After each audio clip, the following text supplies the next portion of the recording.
Welcome back sa ating channel. Naging mainit nga sa hindi umano sa mundo ng social media ang ginawa nga ng pangungulimbat ng kaban ng bayan na si 25 billion. Itong si Lisa Smugs at kanyang kakampi na mga tambaluslos. Dito nga natin makikita mga kaibigan na kaya naman talagang hindi natin masisisi ang ating mga kababayan na Pinoy dahil nga sa patuloy na pangungulimbat ng kaban ng bayan, kaya naman talagang binabanatan ngayon si President Bongbong Marcos na hindi naman natin talaga maiwasan. Well mga kaibigan, naging loyalist nga tayo ng Marcos dahil ang alam natin ay talagang magbabago ang bansang Pilipinas at ito ang inaasahan ng ating karamihang kababayan, lalo na ang mga farmers, fishermen na talagang gustong umasenso ang kanilang buhay. Balat nga ng maraming netizen na hindi sapat ang 5 kilong bigas na binibigay na ayuda. Hindi natin to kailangan. Ang kailangan natin ay permanent na trabaho.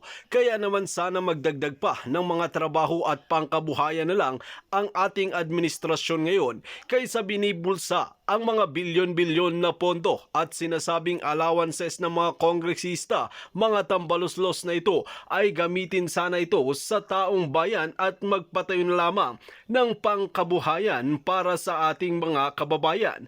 Wal mga kaibigan, hindi kaya ito nakikita ng ating administrasyon at gusto lamang nila mangamkam ng pera at mga buwis ng ating kababayang Pinoy. Kaya naman ngayon ay talagang hindi nga rin napigilan ni Atty. Vic Rodriguez na magsalita at talagang ilinaglag nga ni Atty. Vic Rodriguez itong si Lisa Smugs, kaya naman ngayon ay talagang pinagpiepestahan nga ang kanyang mga kabulukan na ginagawa sa bansang Pilipinas dahil nadadamay ang ating mga kababayan na umaasa sa pag-asenso ng ating bansang Pilipinas. Well mga kaibigan, para nga sa karagdagang impormasyon, panoorin nga natin ang buong video. At kung bago ka pa lamang sa aking channel, huwag kalimutan i-click ang subscribe button at notification bell para lagi kang updated sa ating mga bagong video. At para sa solid viewers natin dyan, maraming salamat sa walang sawang pagsuporta. Pilipino, dapat na silang wakasan. Walisin na sila o durugin na parang surot. Dahil pinaglalaruan nila tayo eh. Imagine niyo pinagyabang nila I mean, hindi lang pinagyabang eh, yung gastos mga kababayan, yung expenses doon sa mga meetings nila dito sa Maharlika na ito, 'di ba? Yung mga pictorial nila, yung mga photographers na bayad, yung mga paglamon ng mga hayop, that millions of money, aside from that 75 billion na ibinigay sa kanila, wala silang pakundangan sa pera ninyo, wala silang pakialam sa inyo. Sabi ko nga, nararanasan ng Pilipino sa kagutuman, walang pinagkaiba sa kaguluhan ng mga Israeli at Palestinian.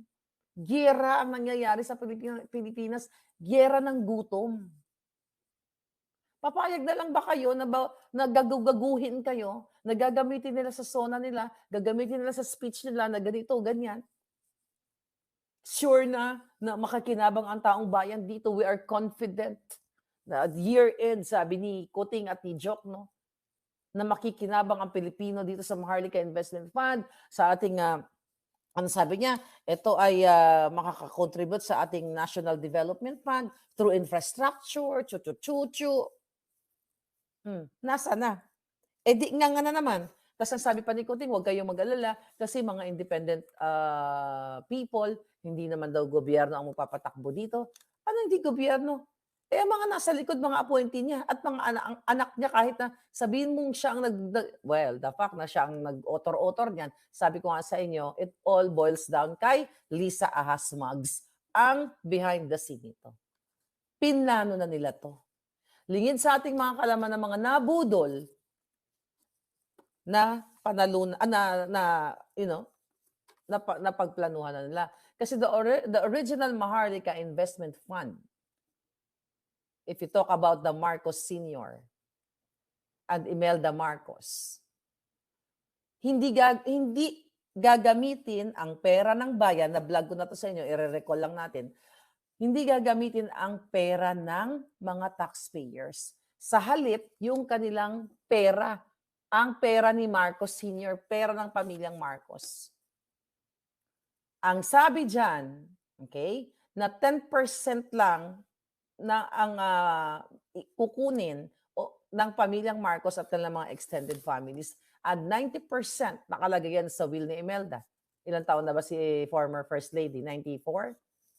Oh, nagkakagulo na. At ayon sa ating puting ahas, nagkakagulo na rin sila diyan sa mana na mamanahin nila 'pag nawala na si Mrs. First Lady, Imelda Marcos. Nakarating din sa atin 'yan, mga kababayan. Naalala ninyo, nung in-interview si Imelda Marcos tungkol doon sa mga, yung mga tangkas-tangkas na mga bill of lading na itong mga papel na ito, mga papel. Balikan yung interview sa GMA7. Ayun daw ay kayamanan ng tao, ng kayamanan ng asset, okay, ng Pilipino. At hindi, sabi pa nga diyan, kung natatandaan ko, na yung mga papel-papel na yon, yung mga dokumento na yon, ay hindi lang kayang sulbin ang problema ng Pilipinas, kundi buong mundo. Nasaan na? Merong pera, pero ayaw ibigay sa Pilipino. Sa halip, kakamkamin pa nila. Ang tanong ninyo, bakit hindi nagsasalta si former First Lady Imelda Marcos? Do you think may kakayahan pa siya na magsalita at 94? Hindi naman siya katulad ni Enrile, na kahit tubuan na ng ugat, andyan pa rin. Di ba? Yan ang katotohanan na ganid, hayop itong mga anak ni Senior. Kaya lalo si Kuting. Hayop si Lisa Ahas pala. Well, si Bongbong at si Ahas. Yan, silang dalawa yung magkatandem na yan. Ewan ko kay Senator Amy Marcos. Kasi alam na alam ni Amy ang nangyayari. Kaya let's wait kung magsasalta pa. Kasi may nakarating sa atin, mukhang magsasalta daw si Amy laban sa mga pangyayari na hindi maganda na ginagawa ng kanyang sister-in-law. Ang tanong, kailan? Nasa na ang pangako ng inyong ina? Tutuparin nyo ba? Kung totoo, so kung hindi nyo tutuparin, ibig sabihin, sinungaling si Mrs. Marcos. Di ba? Kasi narinig ng buong sambayan ng Pilipino, pinakita yung bill of lading, yung mga papers sa kanilang mga yaman, o yaman ng Pilipinas, yaman nating lahat, na ibibigay sa taong bayan. Kung hindi gagawin yan, ibig sabihin, tangina, mga sinungaling silang lahat. Kasi nung binitawan ni Mrs. Marcos yun, matino pa siya. Hindi siya 94. Di ba? Kumbaga, okay pa siya. Well, I know, we understand na tumatanda na siya. May maaring, nagkakakalimot na and everything, Pero kung hindi, hindi natutuparin yun. So, hindi nila tutuparin yun, sino may kasalanan? E di damay-damay silang lahat. And now, this Maharlika Fund, maliban pa sa kukunin sa pera ng bayan, ginagatyo pa ang Pilipino. Laban-bawi, laban-laban, bawi-bawi. Ito'y nagpapakita na ang gobyerno natin ngayon, ang utak po nila ay nasusunog na sa pulburon. Sabi ko nga, ang matinong leader na ang puso niya ay para sa taong bayan, i-make sure niya na ang bawat litanya dito sa batas na ito, sa bill na ito, bago niya pirmahan, ay ayon sa Pilipino. Ibig sabihin, pabor sa mga Pilipino, hindi pabor sa kanila. Alright? Pero dahil nga minadali, and the intention is very Lisa, sa kumpas ni Lisa, para pangdagdag sa kanyang State of the Nation, and also para pangdagdag sa kanilang offshore accounts. Kaya nga, kung matino itong hayop na ito, mga to, inuuna nila dapat isole ang 75 billion dahil umaalma ang Land Bank at ang DBP na naapektuhan ang kanilang operational expenses. The entire bank, apektado. Nag-worry nga sila, kaya nga sila nanghingi ng regulatory relief sa BSP. Kasi nga, what if kung mag-withdraw ng sabay-sabay ang mga investors, yung mga depositors, mag-withdraw ng sabay-sabay. Wala silang maibigay. Kasi kinuha ng Maharlika Fund ang kanilang pera.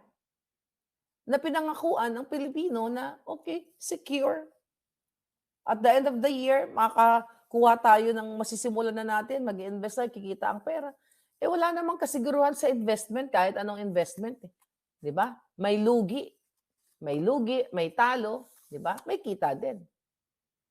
Imagine niyo, hindi pa nila pinaliwanag. What if kung nai-release na nila yung pera? May balita ba? Nasaan na ang pera? 'Di ba? Makukuha ba natin kaagad yun as cold cash? What if kung kailangan na, hindi what if, kailangan na talaga ng state ng DBP ang Land Bank. Kaya nga sila umaalma. O kailangan na nilang pera. Hindi makuha kasi what? Naka-distribute na kung saan mang investment chuchu. Hindi mo naman kaagad makukuha yan as cold cash, binigay mo eh. Ang dami pa mga ek process na yan, di ba? So, kawawa ngayon yung mga, ano natin, mga Pilipino. Especially yung mga depositors. Kawawa tayong lahat kasi pera naman ng Pilipino yun eh. Hindi naman pera ni Kuting yun, hindi pera ni Lisa yun. 1 billion ang lugi ng Singapore this year sa investment, sabi ni Tita Sel. O, ganun ba? Kasi hindi mo naman, wala namang assurance eh. Di ba? Wala namang assurance na pag nag-invest ka, maging times 5 ka agad. Pag mayroong ganyan, scam yun. Di ba? Oh. Sabi ni Mirasol, naku, wag nang naniwala sa kay Amy. Isa pa yan. O yan, gagalit na si Mirasol. Kung meron niyang bilyones, magnanakaw pa ba yan? Eh, wala kang kabusugan palangga. Ayaw nga nilang mabusog. Yun nga yung problema. Mas malupit pa pala ito kaysa sa mga Aquino, kaya pala sila nag-aagawan sa kaba ng bayan upang simutin nila. At least during Aquino, no one eat dog food. Sabi ni Angel, may kumakain na ba ng dog food ngayon? Pagpag meron, ng panahon ni Aquino. Ano gusto mo, pagpag o dog food? Ngayon, anong kinakain ng mga kabataan? Polvoron, kasi nagbalikan na ang mga crimes sa Pilipinas. Ang mga polvoron, kung napanood nyo yung ating recent survey dyan, pakipanood nyo palangga sa Maharlika and Boljak TV, ramdam ng mga tao ang kapalpakan ni Kuting sa kanyang mga pangako. Hindi niya tinupad ang kanyang mga pangako. Sa halip, puro kapalpakan dito sa laban bawi na Maharlika funds nila. Oh. Sabi ni Tamya, I guess sa sugal nila ini-invest ang fund. No, they have their own pasugalan palangga. They have their own pogo. Okay? Ini-invest nila sa sarili nilang bulsa. Right? Sabi ni Carlem, wala ng Marcos. Ang mga senador na pumirma, sila ang dapat magbayad. Kung hindi maibabalik agad ni Marcos, sabi ni Jing Almosera, yes. Lahat ng mga pumirma mga senador, lahat ng mga sangkot dito sa Maharlika Investment Fund na to, dapat igarote. Dapat merong ganun, di ba? Dahil lahat sila dyan halos mga kawatan. Gusto nga lahat illegalize ang corruption. Illegalize ang agri-smuggling at yan. Hindi ba kayo nasusuka o parang gusto nyo nang kung pwede nga lang kulamin nyo na yung mga waka ng inang yan? Halos lahat, hindi halos lahat pinagkikitaan nila. Andiyan dyan yung BIR, utos ni Lisa Tamna ng mga kaso, silipin ng mga maliit o malaking negosyo. Pag hindi nagbigay, tamna ng kaso, or patungan ng ang paniningil ng buwis, di ba? Isisingil nila ng 1 million, 2 million, pero ang resibo ay 100,000 lang. Utos lahat. Ni Lisa yan kasi lahat ng in-appoint dyan sa mga key positions, si Lisa lahat ang nag-appoint niyan. Maniwala kayo palangga. Dahil ito ang litrato mismo na ipapakita ko pa ulit-ulit kong sinasabi sa inyo na alam ko ito. Yan. Paulit-ulit kong sabihin sa iyo na yung National Security Advisor na si Clarita Carlos, never ever in-interview yan ni Bongbong Kuting. Ang nag-interview niyan si Lisa Ahas Maggs. At in-interview niya mismo sa opisina ng smuggler niyang Jong na si Michael Ma dyan sa China Philippines Unified Enterprises. Ayan si Michael Ma, isinasama sa kanilang travel. Then also, ipakita ko uli, baka yung iba kapapasok lang ito ka-Jongjongan ni Lisa Smugs. Jong. Ito na. Si Jong. Hello, hi. Chun chun chun chun chun. Oh, hi. You guys are great. Thanks for the support. Okay, Okay. thank you very much. Sama-sama tayo. Babago muli. Sama-sama tayong babangon muli. Sila pala ang what? Oh, ba't hindi matanggal yan? Right? Sila pala ang babangon. Ang babangon pala mga palaga ang kanilang illegal, ang kanilang smuggling business. Hindi babangon ang Pilipinas. Mga kababayan, okay? Sino yan? Si Tambaloslos, si Marcos at si Zubiri. Magkakasabwat sila nung pinag-uusapan nila ang legislative agenda daw. Yan po ay 2 days after na ipinatawag si Jungjung si Michael Mas sa Kongreso para magpaliwanag sa kanyang smuggling involvement. Pero sa halip, paulit-ulit ko sinabi sa inyo, imbis na ipresenta ni Lisa si Jungjung niya, ay binigyan nila ng PSG. Kasi yung video na yan, sa Baguio yan, magkakapit-bahay sila ni Michael Ma. Kasama si Taning at saka si Robles. Magkakapit-bahay yan sila. Dahil magkakasabwat sila sa pagnanakaw at panggagago sa agriculture. Ito ka ba agriculture? Kawawa ang farmers. Kawawa kayo mga kababayan. Meron ako napanood, sinasabi nila, yung mga sarado pa yung utak. Di ba? Lahat naman daw nagtataas. Dapat daw tayo mag-adjust kung nagmamahal ang bigas. Gagawa tayo ng mga alternative. Haluan natin ng mais, ng mga ganyan. Kabobohan yan. Pilipino ang mag-adjust. Tapos sila mamamayagpag sa smuggling business. Papatayin ang negosyo nyo, mga farmers. Tapos kayo ang mag-a-adjust. Hahayaan nyo lang binababoy kayo ng buwaka ng inang Lisa Aas na yan at nikoting pakasabwat si Michael mang kadyong-dyongan niya. Tapos kayo ang mag-a-adjust. Ay, Diyos ko po. Ang hirap niyong maghihirap lalo ang inyong mga kaapu-apuan kung ganyan ang thinking ninyo. Sila nga ang hoarder eh. Sila nga ang smuggler eh. Kaya kayo naaapektuhan not only sa bigas, sa sibuyas. Diyos ko po, ang dami nating mga in-expose na dito.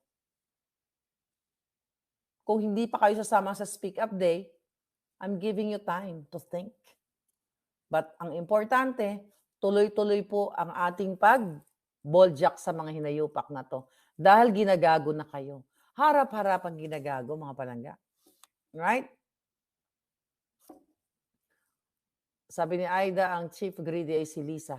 Lahat sila palangga. Kaya pala poklita si Sandy. Sabi ni Cotton Fin 25, kaya pala poklita si Sandy, si Sandro. Kasi may jong ang mami niya. May kajong-jongan, di ba? I don't know, mukhang bata pa naman siya. Baka anak. Baka hindi naman yun ang tatay ni Sandro. Baka naman yan ang panganay ni Lisa Smugs. Si Jong, di ba? Kasi parang parang may, hindi mo na masasabing sexmate niya. Di ba? Or, well, ang pagiging sexmate naman, wala naman sa edad yun, di ba? O, pwedeng, yan yung panganay niyang anak na itinatago niya.